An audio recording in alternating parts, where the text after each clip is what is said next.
Elle est avec Mathieu Cid, entraîneur des Avants ce soir. Mathieu, en résumé, grosse performance, mais c'est vraiment une victoire collective ce soir de l'US Carcassonne.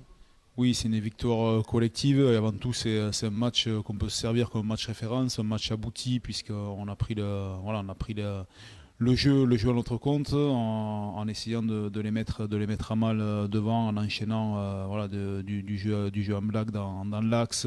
On va faire en priorité le travail devant avant d'écarter les ballons derrière et concrétiser la marque derrière. Vu des tribunes, donc on a vraiment vu une équipe complète. Vous disiez l'alternance avant-arrière.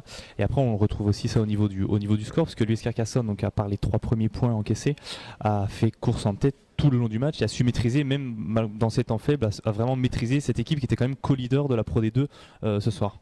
Voilà, on savait de toute manière que dans les temps faibles, c'est une équipe qui pouvait être dangereuse. Je crois que maintenant, on est habitué à jouer les temps faibles parce qu'avec les cartons qu'on prend, il y en a eu encore 2 ce soir.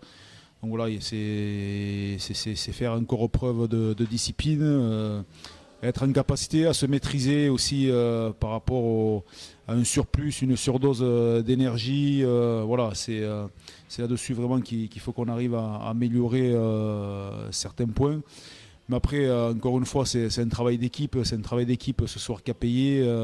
On avait senti les joueurs concernés en ce début de semaine et ils avaient vraiment à cœur, après un match peu convaincant à domicile contre Angoulême, un score trop lourd qui ne reflétait pas la physionomie du match à Biarritz. Donc voilà, ils avaient vraiment envie de se racheter et ce soir ils l'ont fait avec la manière. C'est vrai qu'on a senti vraiment les joueurs concernés et on peut parler aussi d'équipe de caractère, parce que comme vous l'avez dit, encore 2 cartons, mais une équipe concernée, qui défend bien, qui prend pas au peu de points quand elle est en infériorité numérique et malgré les 2 cartons, quelques blessés, voilà, l'équipe a mené vraiment bout en bout. Est-ce que vous avez à ce sujet des nouvelles à nous donner du centre Fabien Grammatico qui est sorti un petit peu en boitant à la fin du match? Donc pour l'instant, Fabien, ça semblerait être une grosse déchirure au niveau de l'ischio. Maintenant, voilà, on attend de passer les examens pour avoir un résultat concret. Voilà, mais ça semble assez sérieux au niveau de l'ischio. Dernière question, Mont-de-Marsan qui se profile. Comment on prépare cette semaine de match, un match classique? Ça reste un déplacement assez compliqué, j'imagine. Déjà, c'est se remettre dès demain matin, c'est se remettre au boulot, faire un point sur les joueurs blessés, les joueurs valides et comment on va attaquer cette nouvelle semaine. Après, Mont-de-Marsan, on sait que c'est quand même si elle a fait un faux pas ce soir à domicile contre Narbonne, si elle a fait une contre-performance, ça reste une équipe à prendre au sérieux. Donc à nous, dès lundi, à se remettre les pieds sur terre, à rester humble et continuer à travailler parce qu'il y a beaucoup de secteurs de jeu encore améliorés et on prendra ce match comme tous les autres avec la ferme intention de faire une perf là-bas.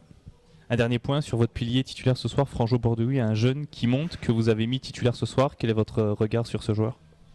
Mais Franjo, j'ai entièrement confiance en lui. Il a encore prouvé ce soir qu'il est en capacité à rivaliser avec les meilleurs. Donc voilà, il faut encore qu'il vive un maximum de situations pour encore grandir, gagner en maturité, gagner en vice. Mais il est sur le bon chemin, donc il manque que du temps de jeu. Et voilà, c'est un joueur qui va apprendre à grandir et à devenir meilleur.